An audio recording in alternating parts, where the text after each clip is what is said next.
If entitlement were an Olympic event, the HOA president would have clinched gold, strutting through the neighborhood like she owned every blade of grass. On a chilly October morning in 2024, Clara Thornton rolled up to my lakeside property in her gleaming black SUV, acting as if my private lake was her personal playground.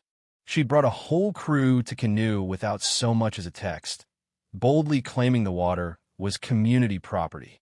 What she didn't know was that every ripple in that pristine lake answered to a single valve on my land-to-valve only I could turn. That Saturday, as her group paddled out, I happened to be running a routine drainage check. As the water vanished, jagged steel spikes rose from the lakebed, turning her idyllic outing into a chaotic nightmare. One canoe snagged, a man nearly snapped his ankle, and Clara was screaming for 911 like I'd rigged the place with dynamite.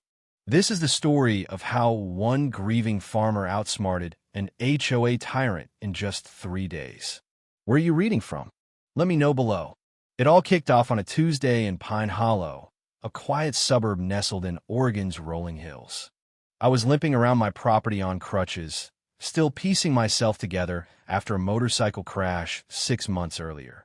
My wife, Lily, and I'd been tearing through the Cascades, dreaming of the life we'd build in the house my grandpa left me.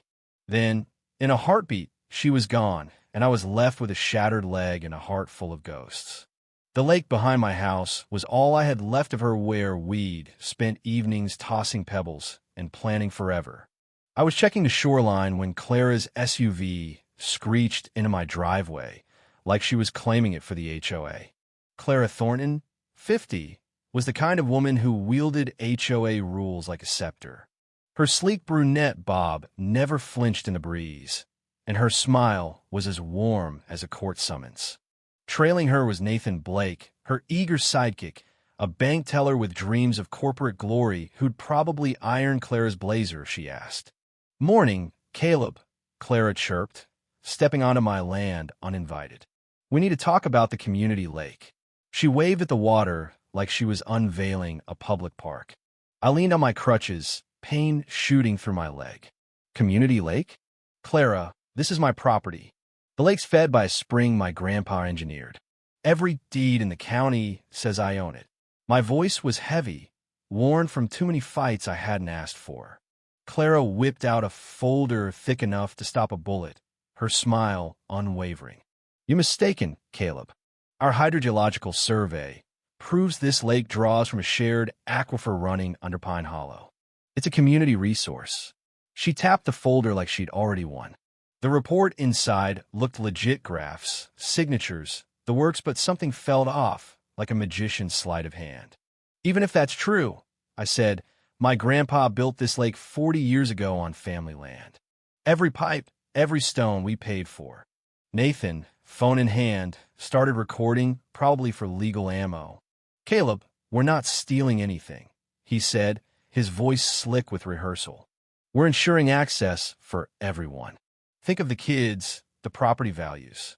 They were planning a community lake day that Saturday, complete with canoes and Instagram posts, all on my land, based on a report I'd never seen. Clara's eyes glinted with something cold. "Caleb, I know you've had a rough year, but this lake isn't yours to hoard. We don't need your permission. The survey's legal, the insurance is set, and the neighborhood's on board." She snapped the folder shut like a guillotine. As I drove off, I realized this wasn't just about a lake. It was war. What Clara didn't know was that my grandpa hadn't just built a lake, he'd built a fortress. Hidden under the tool shed was a brass valve controlling a drainage system that could empty the lake in minutes. Along the lake bed, retractable steel spikes, designed to stabilize the shore during drainage, doubled as a silent defense. I was the only one with the key.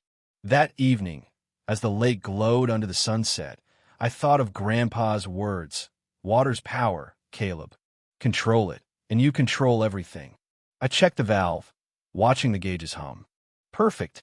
The spikes would rise when the water dropped below 18 inches, sharp enough to shred tire. A knock broke my focus. Margaret Lee, a retired paralegal with eyes like a hawk, stood on my porch with a plate of oatmeal cookies and a look that said she smelled trouble. "Caleb, I saw Clara's stunt today, she said, settling into a chair.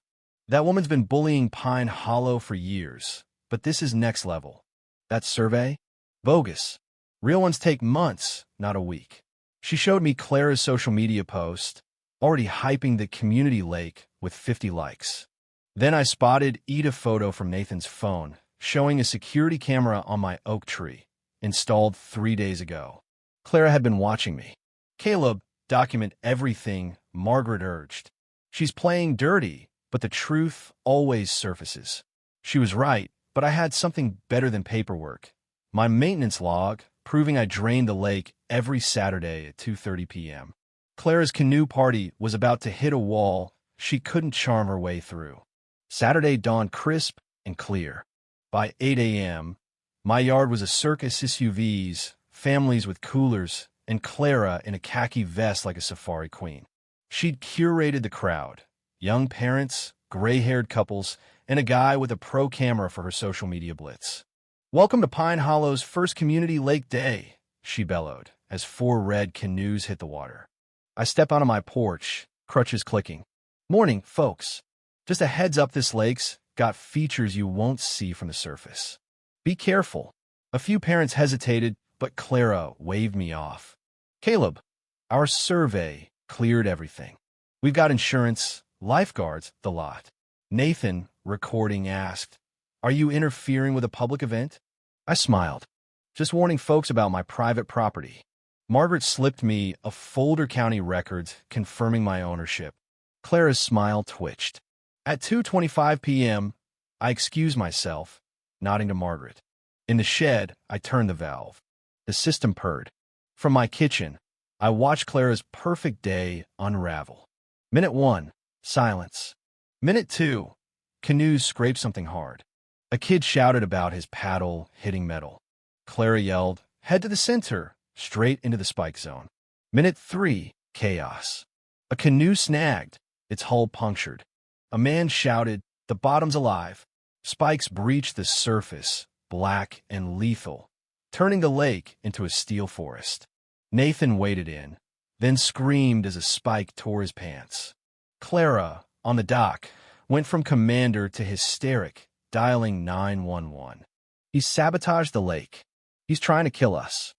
By the time everyone scrambled ashore, the lake was a muddy maze of spikes and stranded canoes. Clara's media campaign exploded clips of crying kids and psycho farmer headlines. By Monday, I faced a DEA summons for reckless endangerment and lawsuits for emotional distress. My insurance bailed, reporters hounded me, and neighbors shunned me.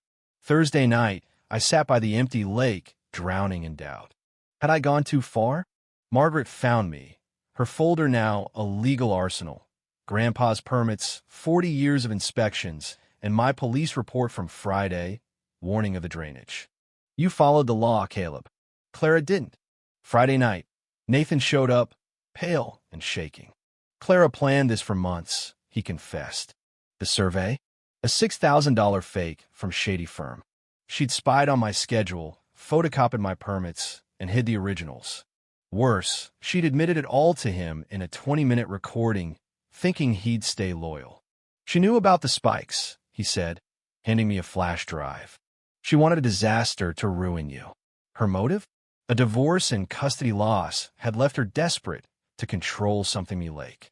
Saturday morning, Pine Hollow buzzed again, but now it was reporters and neighbors smelling blood. Margaret had leaked Nathan's evidence. Clara arrived, dressed for TV, but faced a mob. "Any comment on your recorded confession?" a reporter shouted. Clara's face crumpled. "That's illegal. Nathan's a thief." Nathan stepped forward. "About every email, every lie. The FBI's auditing the HOA." Margaret read Clara's letter to her daughter, revealing a broken woman behind the tyrant. The crowd softened, but justice rolled on. 3 months later, Clara pleaded guilty to fraud and conspiracy, earning probation and restitution. Nathan got a suspended sentence, working to rebuild.